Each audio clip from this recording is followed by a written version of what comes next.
Thanks, Bill. When Sam was a young boy, I never thought he'd amount to much. That seems harsh, so let me explain. Although he behaved well, he tended not to listen to anything that disinterested him. He had a real talent on our school. Like school, for example. Like teachers, for example. Not interested, not a job.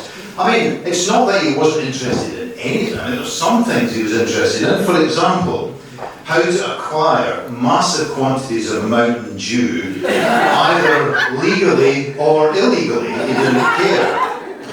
How far, for example, you could stretch Armstrong before he broke, which he inevitably did, and he had to get a new one. How you could watch, we didn't know this till later, how you could watch 18 plus movies when you're only 10. Or, for example, and this is a play on language with Sam, but how the choice of laser guns or the cinema for his birthday party could become laser guns and the cinema. I mean, after all that, it's only one word, you know. All of these things. Or how to get maximum credit for the least amount of effort. For example, one of his chores was to pick up litter outside of the garden, and he used to achieve this, I kid you not, by looking out the window and either saying it's raining, so I get a pass, or I've looked and there is no litter. Box ticked. Pocket money, please. So in this problem that he had with listening, once during a pretty humiliating parents' night, in which Sam's failure to pay attention, therefore get nowhere with his learning, was painfully discussed. And the teacher could see how deflated Margaret and I were. You remember that? So she ended with the intended consolation, but he's a really happy little boy. And that summed him up, really. It summed him up: happy, sometimes manipulative, mainly interested in getting his own way. A bit like Kim Jong-un. Look where he ended up. He did not too bad for himself. But I have to say, Sam did have a weak spot, an Achilles heel, as it were. He hated when I was displeased with him. And because he was so cute, I have to say, another of his key strengths, which arguably lasts until today, I really showed him extreme displeasure. And to do so was actually really challenging when faced with these big, seemingly innocent, doe eyes. And after that now infamous parents' night, I was frustrated and sad that my youngest son would probably be living with us and off us into his 40s. So we had a talk, and talks usually happened in my room. Serious discussions were always in my room. That's where the boys knew I kept the deterrent, sometimes known as the slipper. And I sensed how much he sensed how much I was distressed. And for once, amazingly, he was listening. And I said to him, Sam, there's a secret to learning that your friends don't know. A key to unlock the door of your disinterest.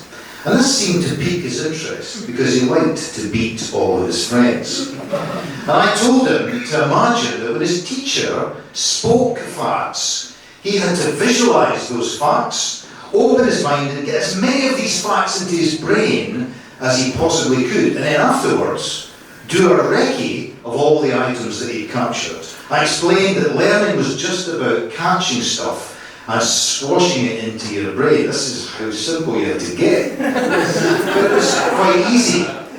Now, whether it was this talk that made the difference, we need to ask Sam. And perhaps he won't even remember. But after that, Sam seemed to enter the race of life with curiosity, ambition, and determination.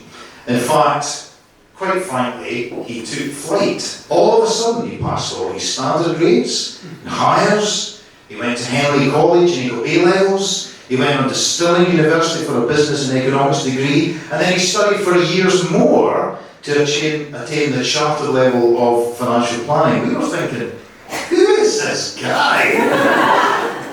And look at him now. If I may say, as his proud father, he's smart, he's handsome, he's successful, he's popular, he's got endless curiosity and ambition, and he's an all-round great guy of whom his mum and dad could not be more proud. So when he was a young boy, I never thought he'd amount to much. But the idiot was me, not him. So today at his wedding, I want to give him some advice. Maybe echoing those lessons from that discussion many years ago in his room. Sam, there's a secret to being married that your friends don't know. A key to unlock the door to a successful long-term relationship. Sam, you need to imagine that when Kate speaks facts, opinions, instructions, preferences, you have to visualize them, open your mind, get as many of them into your brain as you can, and afterwards do a recce of all the items that you've captured. Tell her that you've done that, by the way. She'll be ever so pleased. You see, a successful marriage is just about catching all that stuff and squashing it into your drain. Easy. Box ticked.